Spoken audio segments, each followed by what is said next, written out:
Bismillahirrahmanirrahim. Assalamu alaikum.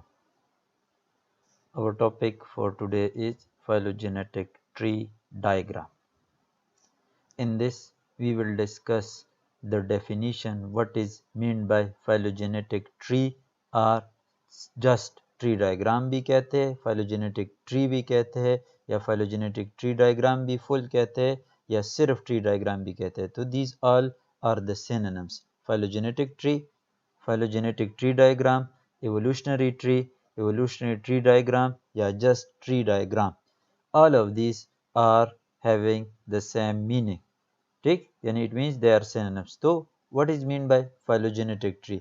पहले ये हम डिस्कस करेंगे, फिर इसके चंद एग्जाम्पल्स इमेजेस में देखेंगे और फिर इसका पर्पस कि किस पर्पस के लिए ये बनाए जाते हैं, इसका मकसद क्या है. ठीक है, फिर हम इसके टाइप्स पढ़ेंगे और टाइप्स के बाद फिर एप्लीकेशंस और लिमिटेशंस पढ़ेंगे. Is it clear? साथ में एक हेडिंग मुझसे रह गया, इसमें स्ट्रक्चर, कंपोनेंट्स या components of phylogenetic tree diagram भी, कि क्या क्या मेन पार्ट्स होते हैं एक ट्री डायग्राम के जनरली. तो ये एक बहुत ज़्यादा डिस्पर्स और वाइड डाइवर्स टॉपिक है, लेकिन यहाँ पे मैंने इसको थोड़ा सा कंपोज्ड किया है, थोड़ा सा कम्पैक्ट फॉर्म में लेकर आया हूँ. तो इस वजह से ठीक ये यहाँ पे हम डिस्कस करेंगे, not in much detail, just briefly. तो फाइलोजेनेटिक ट्री डायग्राम क्या होते हैं, तो स्टार्ट करते हैं. What is phylogenetic tree?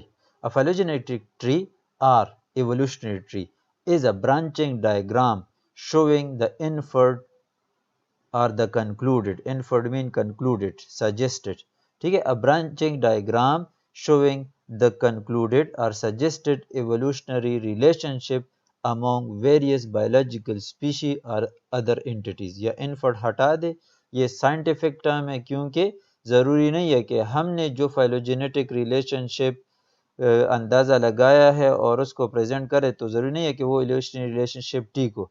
Inferred most इस वजह से कहते हैं, सजेस्टेड इस वजह से कहते हैं कि एक स्टडी के मुताबिक जो इवोल्यूशनरी रिलेशनशिप फाइंड आउट की गई है, उसको एब्स्ट्रैक्ट फॉर्म में, डायग्रामेटिक फॉर्म में, एक ब्रांचिंग डायग्राम के फॉर्म में प्रेजेंट करने को, यानी इस डायग्राम को फाइलोजेनेटिक ट्री कहते हैं. ठीक है, और इस फील्ड को फाइलोजेनेटिक्स कहते हैं. फाइलोजेनी ट्रेस करना फाइलोजेनेटिक्स कहते हैं. तो फाइलोजेनेटिक्स के स्टडीज़ का लास्ट में ज़्यादातर का आउटपुट या प्रोडक्ट क्या होता है, ट्री या एक ब्रांचिंग डायग्राम होता है. ठीक है, तो a branching diagram showing the inferred evolutionary relationship among various biological species. वो स्पीशी लेवल की भी आप बात कर सकते हैं कि 5-6 स्पीशी में आपस में क्या रिलेशनशिप है एवोल्यूशनरी, या आप क्लास के बारे में भी बात कर सकते हैं, ऑर्डर के बारे में भी बात किए, 5-6 ऑर्डर है, how they are evolutionary related to each other. या वर्टेब्रेटा के जो फिशेज है, एम्फीबियंस है, रेप्टाइल्स है, बर्ड्स है, मैमल्स है, ये 5 क्लासेस किस तरह एवोल्यूशनरी पॉइंट ऑफ व्यू से रिलेटेड है. तो हम उस लेवल पे भी बात कर सकते हैं. इट डिपेंड्स कि आप किस लेवल पे बात करते हैं टेक्सानमिक हायरार्की के, ऑर्डर, किंगडम, डोमेन, जो भी है, हर लेवल के लिए फाइलोजेनेटिक ट्री ड्रा कर सकते हैं हम. ठीक है, तो it is actually a branching diagram that shows the evolutionary relationship among various biological species और अदर एंटिटीज से मुराद मतलब ऑर्डर, जीनस या फैमिलीज के दरमियान या क्लास के दरमियान, क्लासेस के दरमियान भी आप कर सकते हैं. So based upon similarity and differences in their physical और जेनेटिक कैरेक्टरिस्टिक. ठीक है, यानी ये branching diagram evolutionary relationship present करता है, जो बेस होता है किस चीज़ पे, यानी इससे पहले मैंने आपका फाइलोजेनेटिक स्टडी करवा के, वो फाइलोजेनेटिक स्टडी करवाते हैं किस बेसिस पे, ये एवोल्यूशनरी ट्रेस, एवोल्यूशनरी रिलेशनशिप या हिस्ट्री ट्रेस करते हैं. किन बेसिस पे? फिजिकल और जेनेटिक कैरेक्टरिस्टिक में सिमिलरिटी और डिफरेंसेस के बेस पे वो evolutionary relationship between different species or between different genera or between different orders of animals suggest करते हैं. तो इस बेस पे फिर उसको ट्री फॉर्म में प्रेजेंट करना, इसको फाइलोजेनेटिक ट्री। तो फाइलोजेनेटिक ट्री एक्चुअली एक ब्रांचिंग डायग्राम है for presenting the suggested evolutionary relationship और for depicting the evolutionary relationship among various biological species or other entities mean order genus family. The tree mostly based on tree किस base पे बनाई जाती है, मतलब tree के लिए ट्री का मकसद क्या है, evolutionary relationship प्रेडिक्ट करना, डिपेक्ट करना, कि वो आसानी से समझ में आ जाए कि ये इसका रिलेटिव क्लोज है और ये उसका है, डिफरेंट ऑर्गेनिज्म के ग्रुप के दरमियान evolutionary रिलेशनशिप, क्लोजनेस और डिस्टेंस मालूम करना। तो ये ज़्यादातर सिमिलैरिटीज़ और वो डिटेल से हम पहले लोअर लेवल पे भी आपने पढ़ा होगा और इससे पहले लेक्चर्स में भी हमने पढ़ा है कि सिमिलैरिटी और डिफरेंसेस से क्या मुराद है। इसी को सिस्टमेटिक कहते हैं कि सिमिलैरिटी देखते हैं और फिर डिफरेंसेस देखते हैं और इसी बेस पे डिसाइड करते हैं कि कौन सा स्पीशी किसी दूसरी स्पीशी के साथ रिलेटेड है या नहीं है।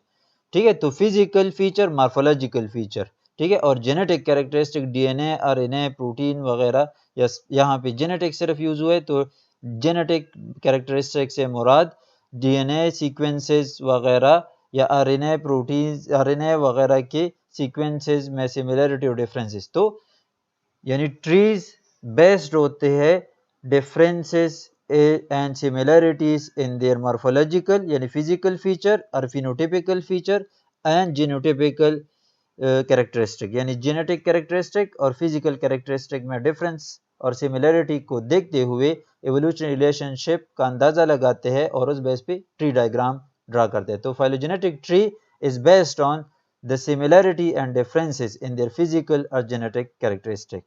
और phylogenetic tree का मकसद क्या है, evolutionary relationship डिपेक्ट करना।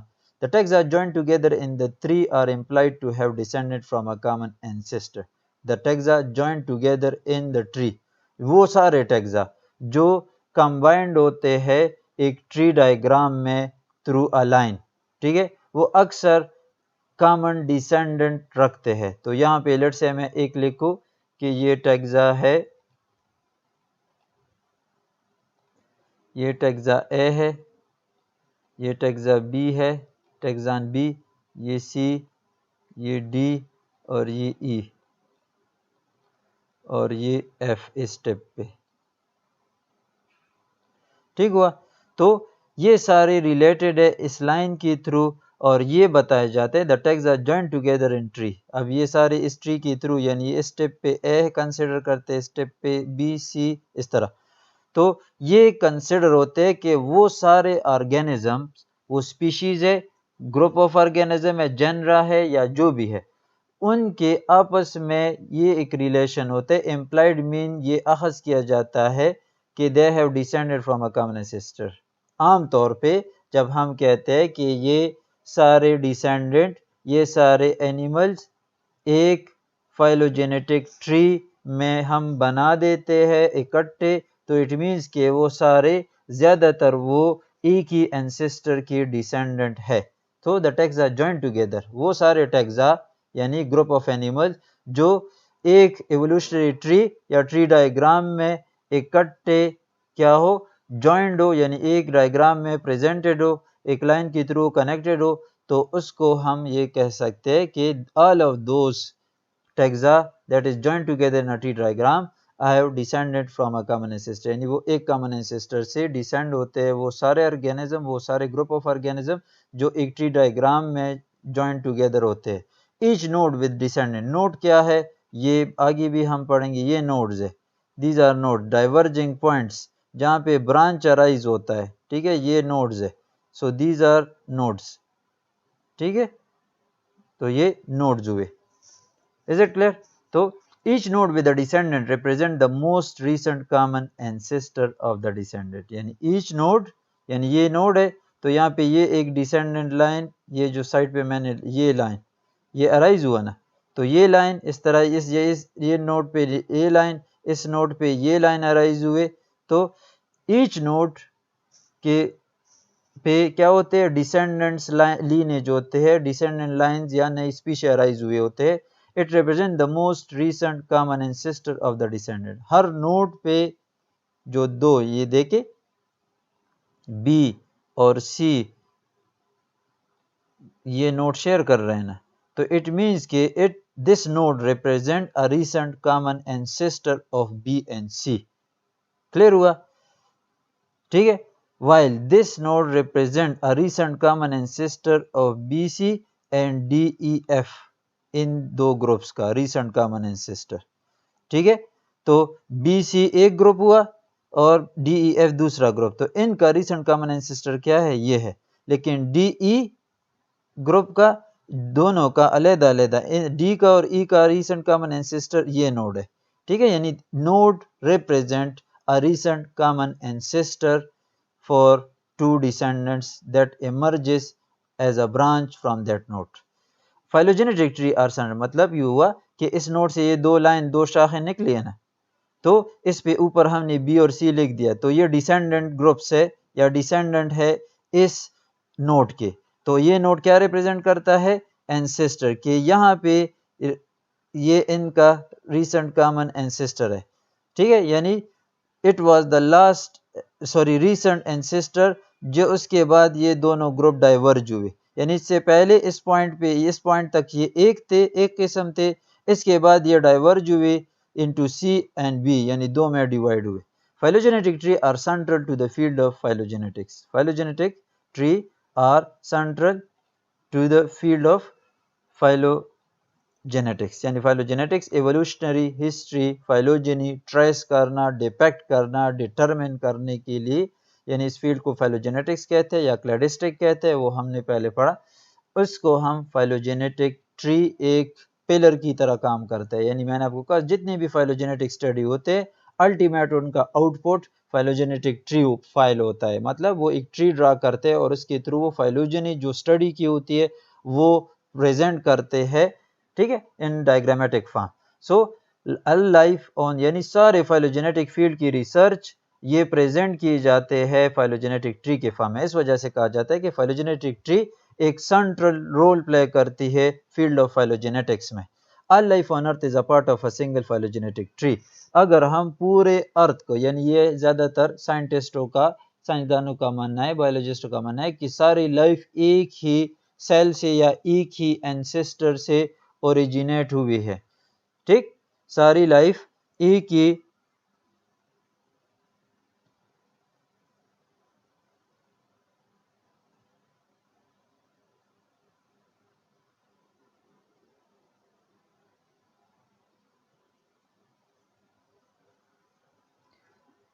ठीक, तो सारी लाइफ जो है they are sharing a single common ancestor. तो पूरे लाइफ अर्थ पे जितनी लाइफ फॉर्म्स है, डिफरेंट लिविंग ऑर्गेनिज्म है, उनकी एक फाइलोजेनेटिक ट्री भी ड्रा कर सकते हैं। लेकिन this is one of the most challenging task, ये आसान काम नहीं है। ठीक है, आजकल ये पॉसिबल हुआ है, लेकिन फाइलोजेनेटिक ट्री ठीक है गलत है, ये एक बहुत ज़्यादा इम्पॉसिबल टास्क है कि ये पता लगाए। वक्त के साथ साथ the tree of life will change, यानी all life on earth is a part of a single phylogenetic tree। इसको हम ट्री ऑफ लाइफ कहते हैं। आगे मैंने इसके पिक्चर ऐड की है 2015 में 16 में first time tree of life, यानी फुल 2 मिलियन या 2.3 मिलियन स्पीशी की ट्री बनाई गई थी। ठीक है, वो मैंने यहाँ पे प्रेजेंट भी किया as example of one of the most complicated phylogenetic tree. So, all life on earth is a part of a single phylogenetic tree indicating common ancestry। ठीक है, यानी सारे लाइफ फॉर्म्स एक ही एंसेस्टर के डिसेंडेंट है, तो इसको हम एक ट्री में ड्रा भी कर सकते हैं। ठीक है, लेकिन इसके साथ साथ हमें पहले रिलेशनशिप फाइंड आउट करना है ऑल लाइफ फॉर्म्स में, यानी 2 मिलियन स्पीशीज जो है। ये ट्री डायग्राम का एक रिप्रेजेंटेटिव इमेज मैंने यहाँ पे दिया है कि एक सिंपल ट्री डायग्राम किस तरह होता है। क्लियर हुआ है? Further, a phylogenetic tree is used to help, एक जर्नल एक सेंटेंस पे मैंने यहाँ पे is used to help represent evolutionary relationship। evolutionary relationship represent करने के लिए हम यूज करते हैं phylogenetic tree between organisms that are believed to have same common ancestor, यानी जिन पे ये शक होता है, अंदाजा लगाया जाता है कि these organisms have similar or common ancestor, इस वजह से उनको उनके आपस में रिलेशनशिप, यानी उनकी ट्री बनाना, उसके ये इसके अंदर ये 5 स्पीशी है, तो फर्स्ट और 2 स्पीशी ये क्लोज रिलेटिव है और 3, 4, 5 अलहदा रिलेटेड है क्लोजली। ठीक है। तो इस तरह ये ग्रुपिंग करना, सब ग्रुपिंग करना और उसके दरमियान इवोल्यूशनरी रिलेशनशिप फाइंड आउट करना और उसको रिप्रेजेंट करने के लिए हम फाइलोजेनेटिक ट्री यूज करते हैं। There can be tree of genes, proteins, लेकिन सिर्फ स्पीशी की हम नहीं ड्रा करते। मैंने आपको कहा ऑर्गेनिज्म की भी ड्रा कर सकते हैं, डोमेन लेवल पे भी ट्री ड्रा कर सकते हैं, फाइलम लेवल पे भी ट्री ड्रा कर सकते हैं, यानी किंगडम एनिमलिया के फाइलम किस तरह इवोल्यूशनरी पॉइंट ऑफ व्यू से रिलेटेड है तो उसकी अपनी फाइलोजेनेटिक ट्री फाइलम लेवल पे ड्रा कर सकते हैं। ठीक है, इस तरह डोमेन, तीनों डोमेन की ट्री ड्रा कर सकते हैं जो पहले हमने पढ़ा है। ठीक है, तो इस वजह से सिर्फ ऑर्गेनिज्म या स्पीशी तक भी महदूद नहीं है, हम जीन्स और प्रोटीन्स की भी, जीन्स लेवल पे भी, यानी प्रोटीन्स के फैमिलीज की भी, स्ट्रक्चरल प्रोटीन्स या फंक्शनल प्रोटीन या माइसिन्स के टाइप्स और ये इनकी भी हम सिमिलरिटी और डिफरेंसेस देख के हम इनकी भी फाइलोजेनेटिक ट्री ड्रा कर सकते हैं कि लेट्स से एक फ्ला कैटेगरी साइटोक्रोम्स है तो ये किस तरह इवॉल्व हुए है इन द एनिमल्स और इन द मैमल्स और कोई भी ग्रुप ले। क्लियर हुआ? तो हम जीन्स की भी ट्री ड्रा कर सकते हैं, जीन्स के बेस पे भी फाइलोजेनेटिक ट्री ड्रा कर सकते हैं, प्रोटीन्स की भी ट्री ड्रा कर सकते हैं, यानी जीन्स में वेरिएशंस की भी ट्री ड्रा कर सकते हैं। जीन बेस्ड और प्रोटीन डिफरेंसेस बेस्ड तो हम आम तौर पे भी ट्री ड्रा करते हैं स्पीशी लेवल के या इसके आगे। लेकिन यहाँ पे मैं बात कर रहा हूँ कि एक जीन में अंदर एक खास जीन में वेरिएशंस, किसी खास एनिमल में उस जीन्स में वेरिएशन किस तरह आए हैं तो उस जीन्स की ट्री ड्रा करना। ठीक है, इस तरह प्रोटीन मायोसिन फैमिली है, सुपर फैमिली है मायोसिन, तो मायोसिन किस टाइप्स के है और किस तरह वो इवोल्यूशनरी रिलेटेड है, उसमें डिफरेंसेस किस तरह वेरी करते हैं और एक ट्रेंड मालूम करना इवोल्यूशनरी किस तरह नेचुरली वो इवॉल्व हुए तो उसको भी हम फाइलोजेनेटिक ट्री के थ्रू रिप्रेजेंट कर सकते हैं। ठीक है, डेंडोग्राम का वर्ड ये याद रखिए, डेंडोग्राम एक बहुत ज्यादा जनरल टर्म है जो आमतौर पे किसी भी टाइप ऑफ ट्री डायग्राम के लिए हम यूज कर सकते हैं। डेंड्रोग्राम, ठीक है, is a type of tree diagram, sorry it is the general word used for any type of tree diagram. वो फाइलोजेनेटिक ट्री है या आम फैमिली ट्री है या कोई और ट्री डायग्राम है। ठीक है, मैथ्स में भी ट्री डायग्राम यूज होते हैं, कंप्यूटर साइंस में भी ट्री डायग्राम, तो इन सब के लिए डेंड्रोग्राम यूज करते हैं। Any type of tree diagram is called dendrogram. यानी जनरली हम तो यहाँ पे अपने सब्जेक्ट के लिहाज से पढ़ रहे हैं, लेकिन डेंड्रोग्राम जनरल वर्ड यूज होता है ट्री डायग्राम के लिए। अ dendrogram A dendrogram is a general name used for a tree, whether phylogenetic, वो phylogenetic हो या phylogenetic नहीं है, आम tree diagram है, and hence also for the diagrammatic representation of phylogenetic tree। और इस वजह से phylogenetic diagrammatic representation किस चीज की होती है? phylogenetic tree की होती है। ठीक है, ज्यादातर हम यानी phylogenetic tree के लिए जनरल वर्ड डेंड्रोग्राम यूज करते हैं आम तौर पे, यहाँ पे तो हम ये ले रहे, लेकिन डेंड्रोग्राम बायोलॉजी में एक जनरल टर्म है या साइंस में एक जनरल टर्म है। हर ट्री डायग्राम को यानी diagrammatic representation of any type of relationship in this case, ठीक है, इसको डेंड्रोग्राम, वो फाइलोजेनेटिक रिलेशनशिप हो या फाइलो यानी मॉर्फोलॉजिकल रिलेशनशिप हो या कोई और रिलेशनशिप हो, आप क्लासिफाई और ग्रुपिंग कर रहे हैं लेकिन फाइलोजेनेटिक बेस नहीं है। ठीक है, यानी सुपरफिशियल सिमिलैरिटी के बेस पे है तो उसको भी डेंड्रोग्राम कहते हैं। तो any type of tree diagram can be termed as dendrogram. ठीक है, it is the general name use for a tree. वो फिर फाइलोजेनेटिक है या नहीं है, फाइलोजेनेटिक नहीं भी है तो वो भी डेंड्रोग्राम के अंदर आता है। ठीक है, जनरल टर्म है, and hence also for the diagrammatic representation of phylogenetic tree. और इस वजह से डेंड्रोग्राम का वर्ड हम diagrammatic representation of phylogenetic tree के लिए भी यूज कर सकते हैं। ठीक है, यानी the diagram that represents the tree diagram that represents phylogenetic relationship between organism. ठीक है, so the diagrammatic representation of phylogenetic tree के लिए भी हम डेंड्रोग्राम का वर्ड यूज कर सकते हैं या फाइलोजेनेटिक रिलेशनशिप। हिस्ट्री कब से स्टार्ट हुआ तो हिस्ट्री ज़्यादा क्लियर नहीं है, लेकिन जो दो ज़्यादा पुराने रेफरेंस मिलते हैं कि इन लोगों ने एवोल्यूशनरी ट्री की प्रैक्टिस शुरू की थी, यानी डायग्रामेटिक रिप्रेजेंटेशन की कोशिश की थी कुछ रिलेशनशिप की। तो एक था ये एडवर्ड हिच हिचकॉक ने 1840 में अपने बुक एलिमेंट्री जियोलॉजी में पैलेंटियोलॉजिकल चार्ट दिया था।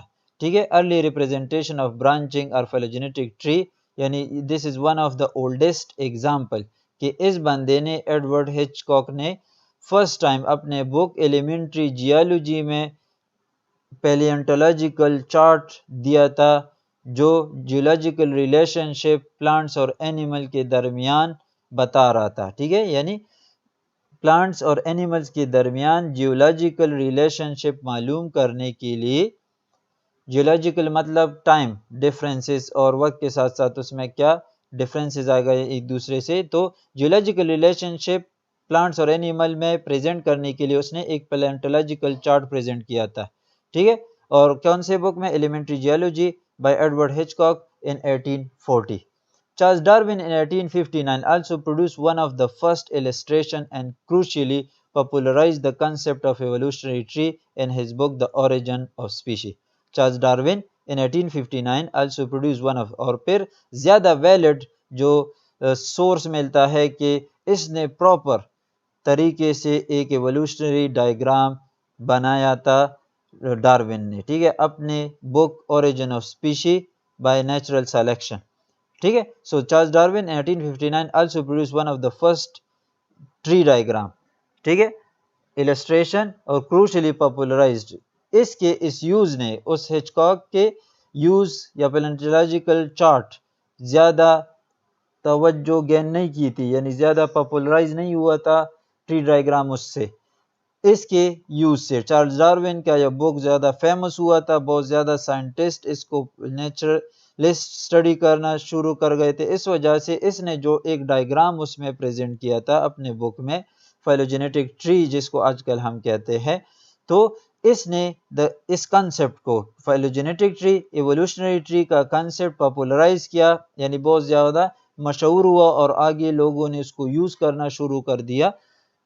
बिकॉज यानी डार्विन के बुक में फाइलोजेनेटिक ट्री जैसे डायग्राम मौजूद था, इस वजह से उससे ये बहुत ज़्यादा फेमस हुआ एवोल्यूशनरी ट्री का प्रैक्टिस और लोग आगे यूज़ करते गए। तो ये दो historical references. Purpose of phylogenetic tree. The aim of phylogenetic tree construction is to find the tree which best describe the relationship between object in a set. ये तो क्लियर। मेन यूज़ क्या है?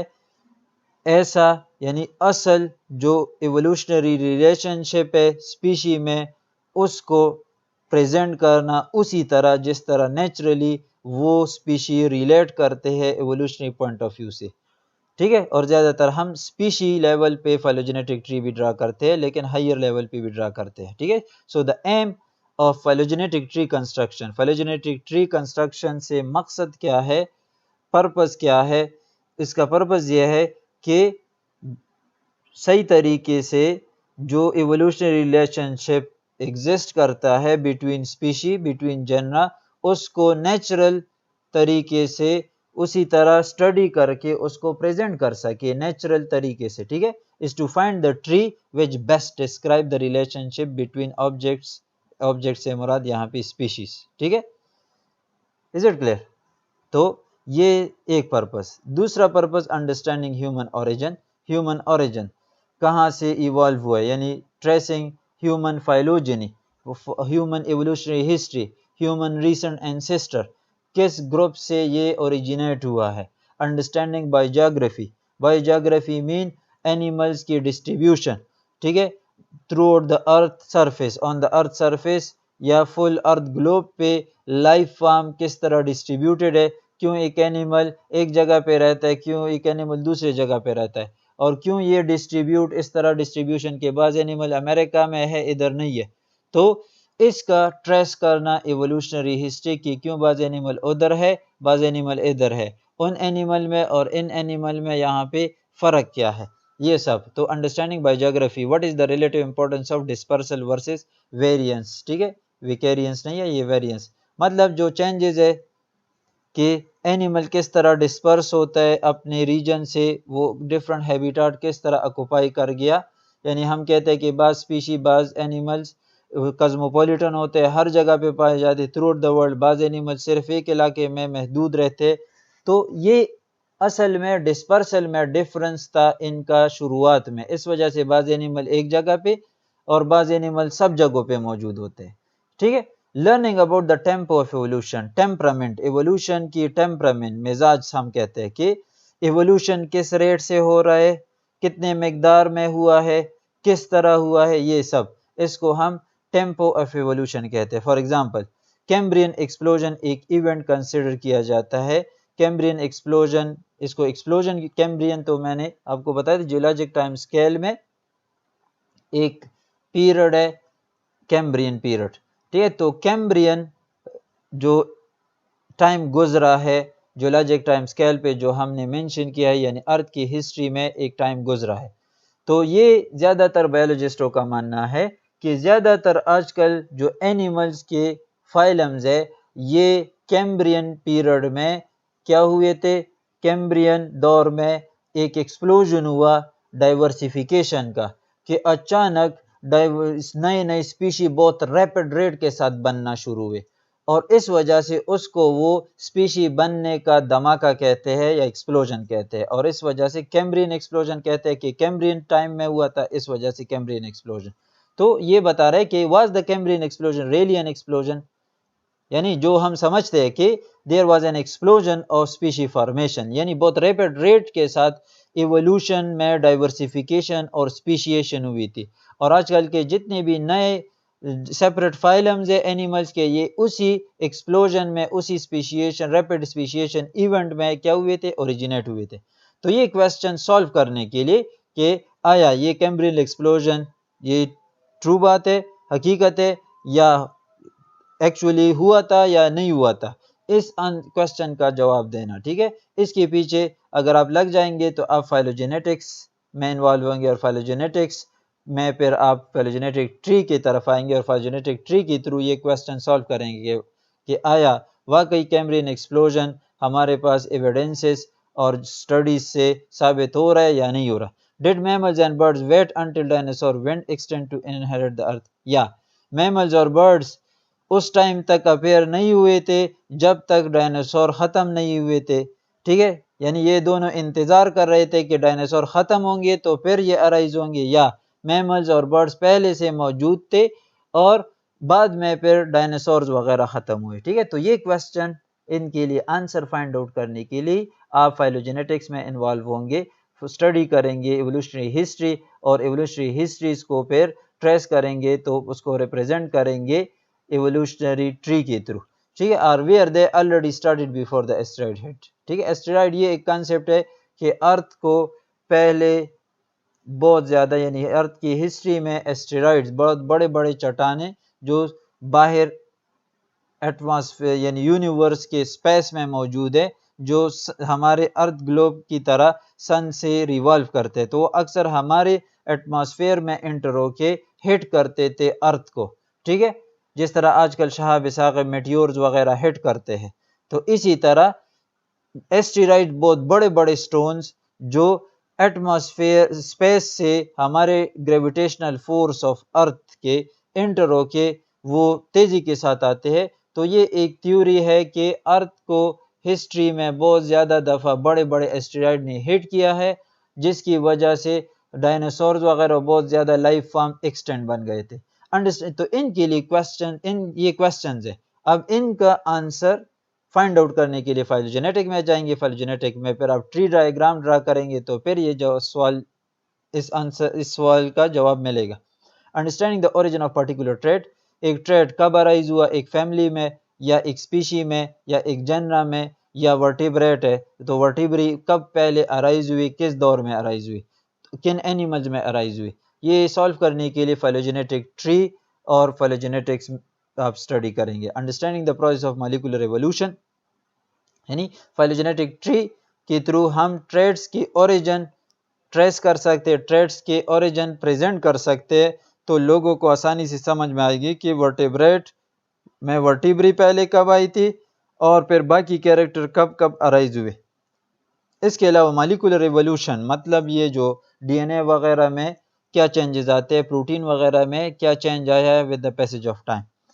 Origin of disease, किसी खास disease का origin trace करना, let's say human ये कहा जाता है कि ह्यूमन में एड्स मंकीज से आया है, यानी कुछ ह्यूमंस ने, ये एक स्ट्रॉन्ग हाइपोथेसिस है लेकिन स्टिल ये प्रूव्ड ज़्यादा वैलिड आप नहीं कह सकते, लेकिन एक स्ट्रॉन्ग हाइपोथेसिस है, एक व्यू है कि कुछ ह्यूमंस थे जिन्होंने, यानी आप कह सकते हैं कॉपुलेशन की थी मंकीज के साथ, और उन मंकीज से उनको ये लग गया था, यानी ये वायरस शिफ्ट हुआ और वहां से एक्वायर्ड इम्यूनोडेफिशिएंसी सिंड्रोम यानी HIV वायरस शिफ्ट ट्रांसफर हुआ ह्यूमन में, और उनमें HIV इन्फेक्शन एड्स का कंडीशन आ गया और उस वहां से ये स्प्रेड होता गया, ट्रांसमिट होता गया ह्यूमन टू ह्यूमन। ठीक है, तो आया where did human gets AIDS from, तो इसका आंसर फाइंड आउट करना कि आया, तो इससे किस तरह साबित करेंगे, आप मंकीज के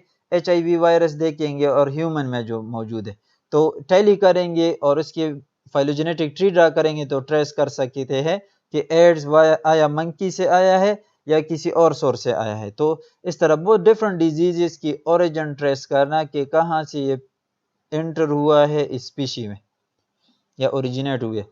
What does this tree look like? There are many different ways to represent the information found in a phylogenetic tree. ठीक है, ट्री किस तरह दिखती है, तो ये डायग्राम है, सिंपलेस्ट फॉर्म में मैंने यहाँ पे दिया। ठीक है, ये भी एवोल्यूशनरी ट्री है या फाइलोजेनेटिक ट्री डायग्राम है, और ये भी फाइलोजेनेटिक ट्री डायग्राम है। ठीक है, so there are many different way to represent the information, बहुत तरीके हैं, वो आगे साथ साथ सामने आएंगे, लेकिन ये बेसिक मैंने यहाँ पे दिया। ये भी एक tree diagram, phylogenetic tree diagram, और ये भी एक फाइलोजेनेटिक ट्री डायग्राम।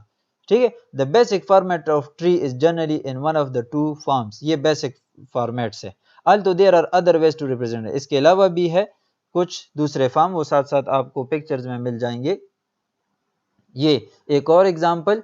ठीक है, आगे कंपोनेंट्स में हम पढ़ेंगे तो आपको क्लियर हो जाएगा कि एंड्स पे जो नेम्स लेके होते उनको लीव्स कहते हैं, याद रखिए, यानी human, mouse, fly, these are leaves here, यानी ट्री की लीव्स है ना, ट्री के आखिरी टिप्स पे, यानी ट्रंक होता है मैन, और ट्रंक से फिर ब्रांचेस होते हैं, यानी ये मैन ट्रंक है ट्री का, आम प्लांट के ट्री के साथ कंपेयर करें। ठीक है, फाइलोजेनेटिक ट्री, ये ब्रांचेज है उस ट्रंक की, वो फिर बाइफरकेट हो जाते हैं या सब डिवाइड हो जाते हैं इनटू ब्रांचेस, फिर वो छोटे ब्रांचेस में डिवाइड हो जाते हैं, और ब्रांचेस के बिल्कुल टिप्स पे क्या होंगे, लीव्स होंगे ना।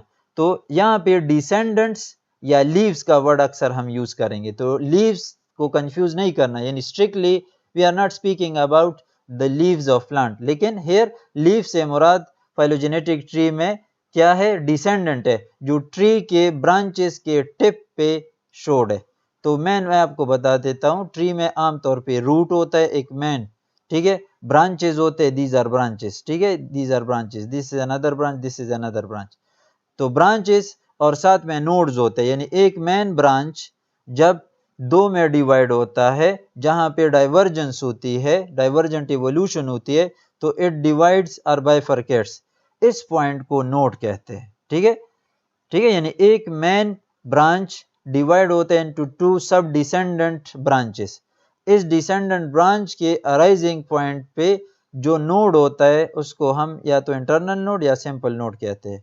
फिर हर ब्रांच के टिप पे हम एक ग्रुप का नाम लिख सकते हैं, एक स्पीशी का नाम लिखा होता है, इनको लीव्स कहते हैं। ठीक है, तो root, branches, nodes and what, leaves. अब यहाँ पे भी ये नोड क्यों कहा गया है, क्योंकि फर्दर माउस के अंदर, माउस एक स्पीशी नहीं है, ठीक है, इसके अंदर जीनस हो सकते हैं, और जीनस के अंदर यानी क्या हो सकते हैं, बहुत ज्यादा स्पीशी हो सकते हैं, तो they can also act as a node.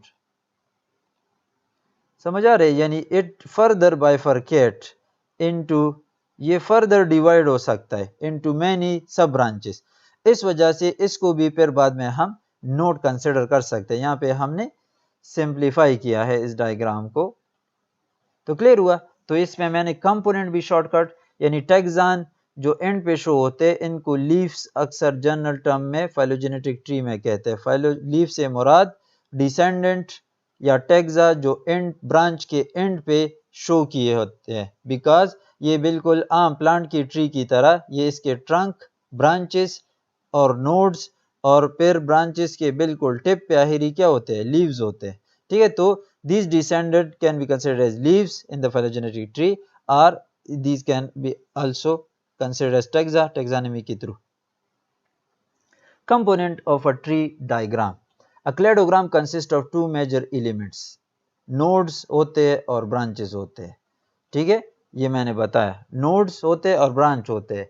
Node क्या चीज है? A node represent a taxon. A branch represent evolutionary event. ठीक है, नोड रिप्रेजेंट करता है टैक्सान को, मतलब एक नोड एक डिसेंडेंट लाइन गिव राइज करता है ना, जिसको ब्रांच हम कहते हैं. तो node represent a category, a group. ठीक है, and a branch represent an evolutionary event. जब ब्रांच अकर होता है, हमने क्लेडोग्राम में भी पढ़ा था, तो इट मीन्स कि वहां पे एक नया कैरेक्टर अराइज हुआ है. तो इस वजह से हम कहते हैं एक डाइवर्जेंस हो रहा है, डाइवर्जेंट इवोल्यूशन हो रहा है, एक किस्म से दूसरा किस्म बन रहा है. वजह यह है कि उसमें कुछ नए कैरेक्टर आ गए, तो वो अलहदा हो जाते हैं. तो इसको हम इवोल्यूशनरी इवेंट इस वजह से समझते हैं ब्रांच को. ठीक है, और नोड को टैक्सान समझते हैं. The branching pattern of cladogram is called the topology. The branching pattern of cladogram is called, यहाँ पे हमने क्लेडोग्राम इस वजह से ये एक टिपिकल ज्यादातर स्टैंडर्ड टाइप ऑफ क्या है, फाइलोजेनेटिक ट्री का फॉर्म है या टाइप है. ज्यादातर ये आजकल यूज होता है, क्लैडिस्टिक वाले इसको यूज करते हैं. क्लियर हुआ? तो ये कुछ पॉइंट्स ट्री डायग्राम के बारे में. ये आप देख सकते हैं कंपोनेंट ऑफ ट्री डायग्राम, उसमें भी था, यहाँ पे भी था. रूट, ठीक है, रूट मेन एंसेस्ट्रल रूट, बिल्कुल जो मेन ट्री ट्रंक है ये रूट. ठीक है, बेसल ब्रांच आप बेसल रूट आप कह सकते हैं, लेकिन रूट हर ट्री डायग्राम में नहीं होता, इस वजह से हमने उधर डिस्कस नहीं किया इधर. ठीक है, क्लेडोग्राम आमतौर पे क्लेडोग्राम में क्लेडोग्राम हम क्यों यूज करें कि क्योंकि ज्यादातर बाय डिफॉल्ट ये फाइलोजेनेटिक ट्री फॉर्म यूज होता है क्लेडिस्टिक्स वाले. और भी है, वो टाइप्स में हम पढ़ेंगे. दो मेजर एलिमेंट्स नोड्स होते हैं, ब्रांचेस होते हैं, और रूट भी लिख सकते हैं आप. लेकिन ज्यादातर ट्रीज में तो रूट होता है, लेकिन हर ट्री डायग्राम में जरूरी नहीं है कि रूट हो. क्लियर हुआ? सो नोड क्या प्रेजेंट करता है? डाइवर्जेंट पॉइंट या एक टैक्सान प्रेजेंट करता है. ठीक है, जिस तरह यहाँ पे है, ये देखे ये भी नोड, तो यहाँ तक ये एक टैक्सा है, यानी ह्यूमन और माउस किस में आते हैं, ये एक टैक्सा रिप्रेजेंट कर रहे हैं. ये नोड जो ये वाला नोड है, तो इट रिप्रेजेंट ह्यूमन और माउस किस में आते हैं? मैमल्स में आते हैं ना. ठीक, तो मैमल्स में आते हैं, तो इस वजह से एक नोड रिप्रेजेंट करता है एक टैक्सान. इस तरह माउस दे के ये एक नोड रिप्रेजेंट करता है. माउस के अंदर बहुत ज्यादा स्पीशीज हो सकते, तो ये एक ग्रुप ऑफ ऑर्गेनिजम्स है. इस तरह ह्यूमन तो एक स्पीशी है, लेकिन हर केस में इस तरह एक स्पीशी नहीं होगी. क्लियर हुआ? फ्लाई इज अ टैक्सान, तो इस वजह से ये भी एक नोड है, क्योंकि फ्लाई के अंदर बहुत ज्यादा पेयर टाइप्स आ सकते हैं, और इसको फर्दर आप डिवाइड कर सकते हैं इनटू सब ब्रांचेस एंड सब ब्रांचेस, यानी मजीद नोड्स बनेंगे और ब्रांचेस बनेंगे. तो ये तो कंपोनेंट्स ऑफ ट्री डायग्राम के क्या क्या है. ठीक है, branching pattern of cladogram is called the topology. Branching pattern, topology इसको कहते हैं कि किस तरतीब से ब्रांच अराइज हो रहे हैं. यानी यहाँ पे देखे, ये यहाँ पे दो मेन ब्रांचेस में डिवाइड हुआ. रूट, जो रूट क्या चीज है? एंसेस्ट्रल नोड है, फर्स्ट यानी द लास्ट कॉमन एंसेस्टर इन तीनों का. तो इसको इस डायग्राम में, ठीक है, ये कॉमन एंसेस्टर है इन तीनों का, यानी फ्लाई का, माउस का और ह्यूमन का, ये कॉमन एंसेस्टर. फिर ये आगे इवॉल्व होता गया, तो बाइफरकेट हुआ इनटू टू, दो यानी डाइवर्जेंट इवोल्यूशन, दो ब्रांचेस बने. और ब्रांचेस मैंने आपको बताया कि वो क्या, ब्रांच अपेयर होना असल में डाइवर्जेंट इवोल्यूशन का इवेंट प्रेजेंट करता है, कि यहाँ पे एक मैन लाइन ऑफ एवोल्यूशन यानी एक मैन एंसेस्ट्रल स्पीशी थी, वो दो में डिवाइड हुई, एक आगे बनी फ्लाई में कन्वर्ट हुई, और एक आगे इवॉल्व होते गई, फिर वो फर्दर डाइवर्ज हुई, दो स्पीशी फर्दर बने, एक से ह्यूमन आजकल के बने और दूसरे से माउस बने. तो इस वजह से ये ब्रांच और नोड आपको पता होना चाहिए कि व्हाट डज इट मीन. तो रूट होता है, ब्रांचेस होते हैं, नोड्स होते हैं. क्लियर? या लीव्स भी कहते हैं, माउस ह्यूमन यहाँ पे लीव्स भी है. ठीक है, तो the branching pattern of cladogram is called the topology. तो ये तरतीब के किस तरतीब से एक ट्री डायग्राम में डाइवर्जेंस अकर हुई है, इवोल्यूशनरी इवेंट्स अकर हुई है, इसको टोपोलॉजी कहते हैं। कि आपको सिर्फ तरतीब बताती है, ऑर्डर ऑफ इवोल्यूशनरी इवेंट बताते हैं कि कौन सा कैरेक्टर फर्स्ट अपेयर हुआ था, फिर किस तरह ये डिवाइड हुई, फिर किस तरह बाइफर्केशन हुई, यानी इवोल्यूशन हुआ किस तरतीब से है।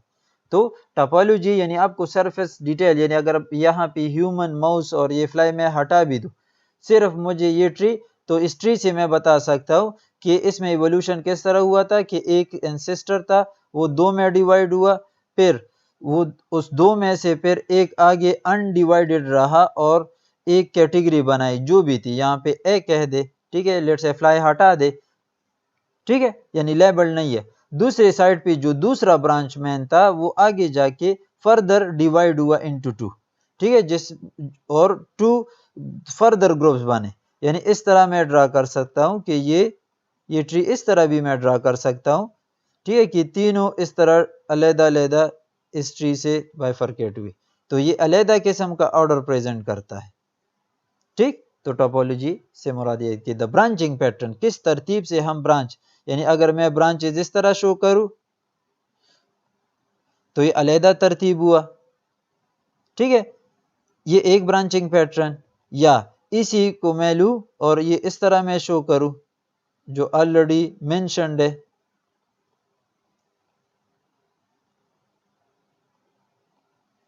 ठीक है, या इस तरह भी कर सकता हूं, इसको आप हटा सकते हैं, ठीक है।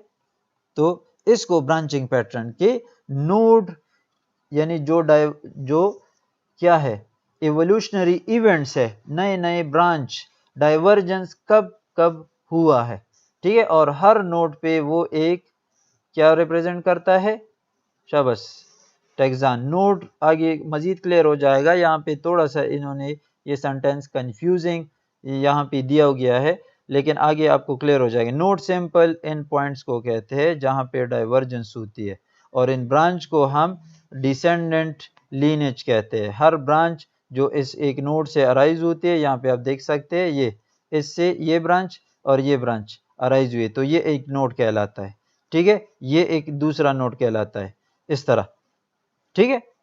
ये फर्दर नोड कंसिडर होंगे, लेकिन अगर फर्दर इस माउस की फाइलोजेनी को हम मजीद क्या करें, फर्दर डिटेल से देखें, यानी फर्दर इसको हम डिटेल से देखें, फर्दर अंदर माउस टाइप स्पीशी 1 2 3 इस तरह, तो ये नोड बन जाएंगे। क्लियर हुआ? तो ये कंपोनेंट्स आप देख सकते हैं, ये नोड्स है, ठीक है, ये नोड्स देखे, ये नोड और ये नोड तो सिंपल जानते हैं प्लांट्स में, यहाँ पे एक मेन ब्रांच डिवाइड हो जाती है दो में, और फिर फर्दर वो ब्रांच डिवाइड हो जाती है दो में, तो हर उस पॉइंट को जहाँ पे ब्रांचिंग अकर हुई हो उसको नोड कहते हैं, ठीक है।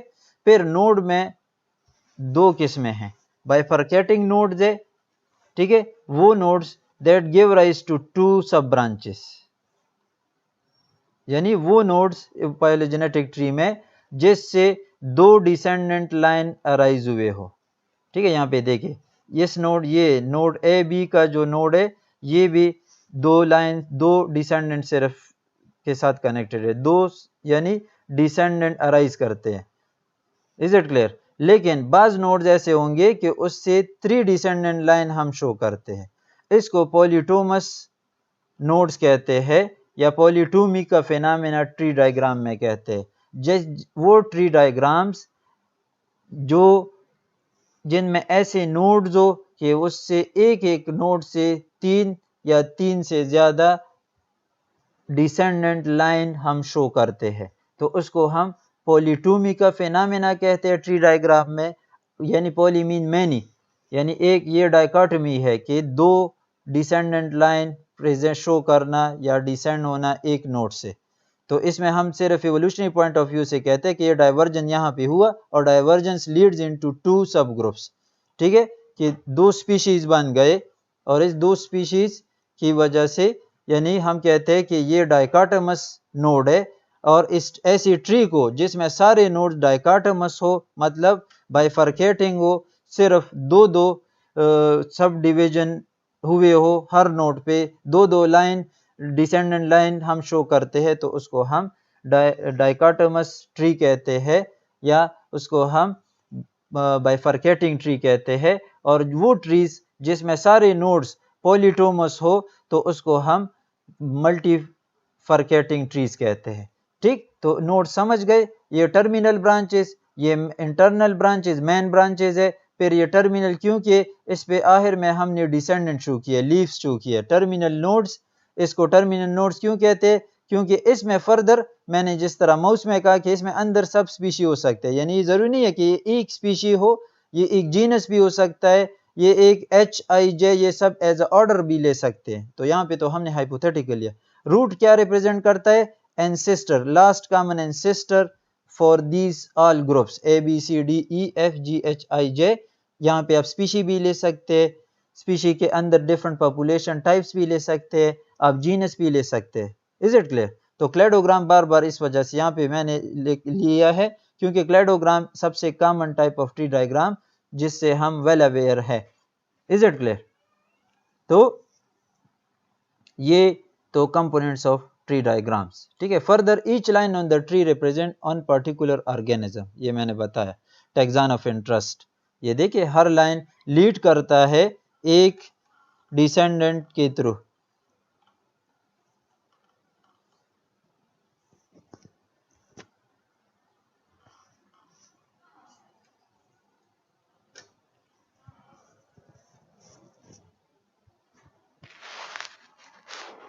ठीक, हर लाइन लीड करता है एक डिसेंडेंट ग्रुप को, एक टैक्सॉन को। इस वजह से हम कह रहे हैं each line on the tree represent one particular organism or taxon of interest. The distance of the line is used to determine how closely बास ट्री डायग्राम में ये याद रखिए कि डिस्टेंस इंडिकेट करता है कि कितना टाइम हुआ है डाइवर्जेंस के बाद। The distance of the line is used to determine how closely two organism are related to one another और how long ago they may have had a common ancestor.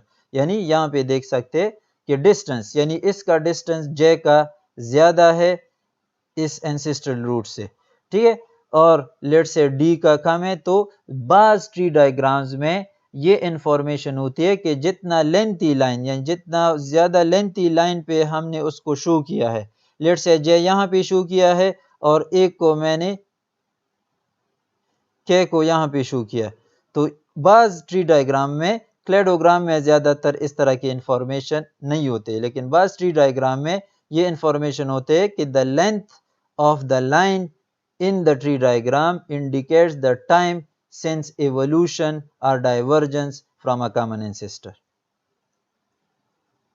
ठीक है, तो distance of line is used to determine in some tree diagrams, not in all, how closely two organisms are related. अगर कम distance है lines यानी इनके, तो यहाँ पे भी आप देख सकते हैं A और B में lines का distance ज्यादा है या कम है?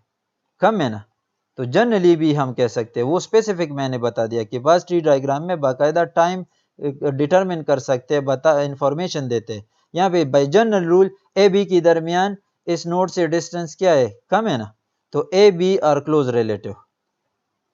अब ए और सी के दरमियान लाइंस का डिस्टेंस गैप देखे तो ए का ये एक लेंथ यहाँ पे इस नोड तक और सी यहाँ पे, तो इनके दरमियान लाइन डिस्टेंस क्या है? ज्यादा है ना, तो इस वजह से ए सी is far less related than AB। और इस तरह A और D का फिर देके कंपेयर करें तो A की लाइन डिस्टेंस और D का, तो आप अंदाजा लगा सकते हैं कितना लाइन डिस्टेंस हुआ। ठीक है, तो इस वजह से इसको हम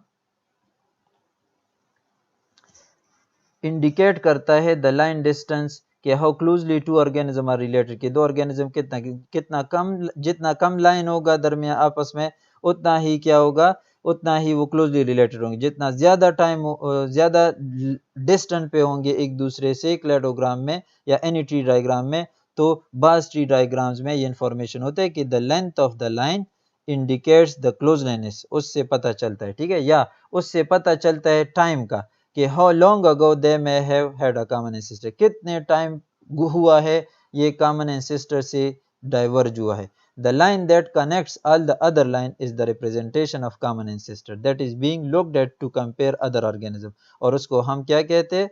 अक्सर रूट कहते हैं। वो लाइन जो बाकी सबको कनेक्ट करता है, ये वाला देखिए, the line that connects all other is called ancestral line और ancestral group. Is it clear? So line that connects all the other lines is the representation of the common ancestor. यानी ये root जो present करता है ये ancestor represent करता है. ठीक हुआ? तो these are the component of tree diagram.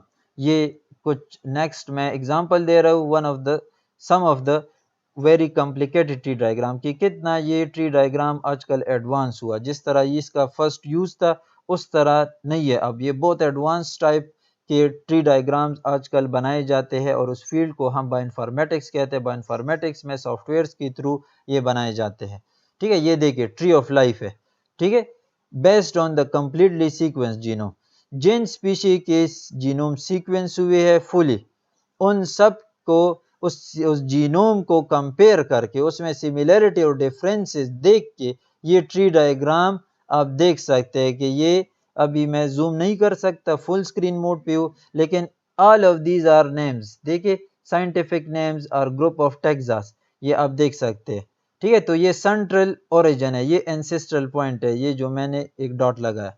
इससे ये देखिए दो में डिवाइड हुआ, वो दो पर डिवाइड हुए, एक यूकैरियोट में और एक आर्किया में. ठीक है, यानी ये आर्किया आगे आ रहा है, एक नेक्स्ट डायग्राम है, ये यूकैरिया और ये बाकी सब क्या है. ठीक है, सॉरी, ये बैक्टीरिया और आर्किया और ये यूकैरियोट्स. तो आप अंदाजा लगा सकते हैं कि कितना कॉम्प्लिकेटेड ये डायग्राम हो सकता है. ये सिर्फ एक स्क्रीन पे मैंने अकोमोडेट करने के लिए छोटा ड्रा किया, वरना इसको आप जूम कर सकते हैं, फुल HD इमेज है. ठीक है, तो ये ट्री ऑफ लाइफ है, जितने भी यानी तकरीबन 2 मिलियन स्पीशी इसमें.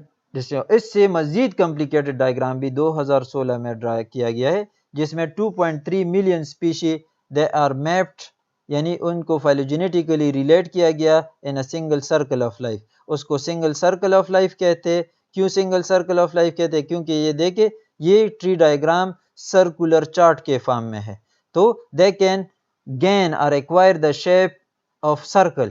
जितने ज्यादा कॉम्प्लिकेटेड होंगे तो ये सर्कल के शेप में, और ये हॉरिजॉन्टली भी ड्रा हो सकते हैं, लेकिन this is the most feasible method कि उसको सर्कुलर बनाएं.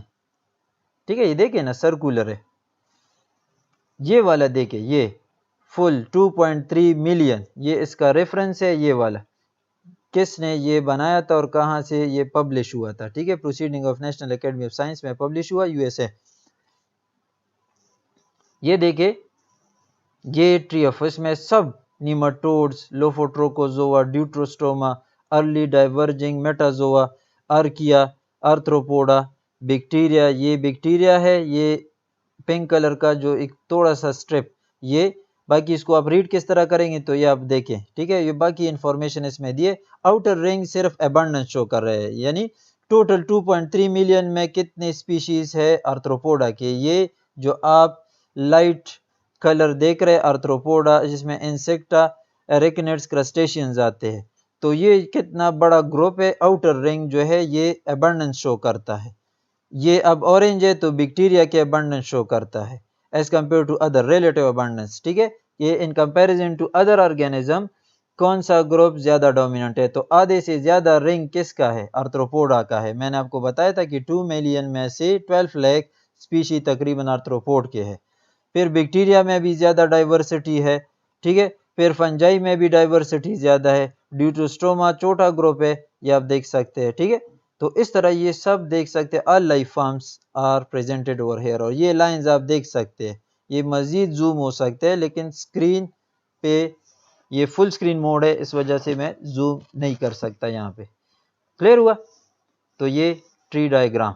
ठीक है, types of phylogenetic tree diagram, ये फिर हम पढ़ेंगे next part of this main topic.